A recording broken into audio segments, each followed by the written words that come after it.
It was mid-afternoon, and she had been on the road for quite a while. She was getting hungry and was in need of a break, so she decided that it was time to find a place to stop so she could rest for a bit and get a bite to eat.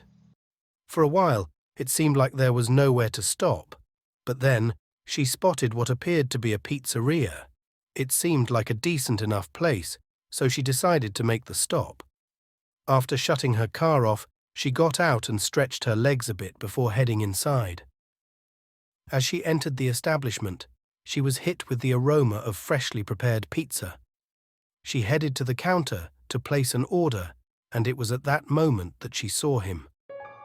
At first, she didn't pay much attention to him, as she caught a glimpse of him from the corner of her eye, while she got in line and waited patiently for her turn to order something to eat.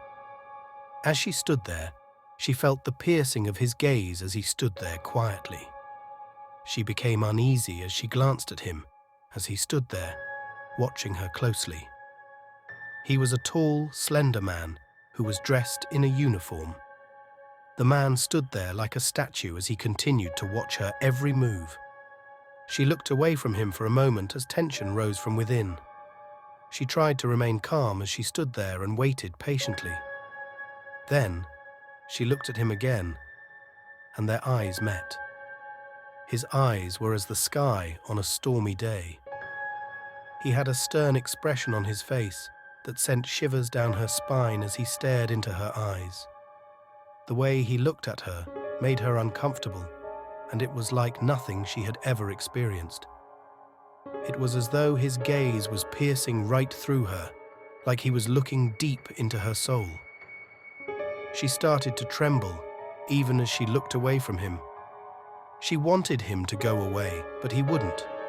She no longer had an appetite, and at that point she just wanted to leave. She was about to walk away when the cashier spoke to her. "Miss, are you all right?" the cashier asked. "I'm fine," she said. "What would you like today?" the cashier asked. "You know what? I just remembered that I needed to be somewhere, and I'm running late," she said. With that, she left the pizzeria and headed straight to her car. When she approached her car, she got into it and locked the doors. It was then that she noticed the man was standing outside with his eyes fixed on her. She took her car key and tried to put it into the ignition. For a moment it was a struggle as her hand shook, but then she managed to get the key into the ignition. She started her car, and she never looked back as she drove away from the pizzeria.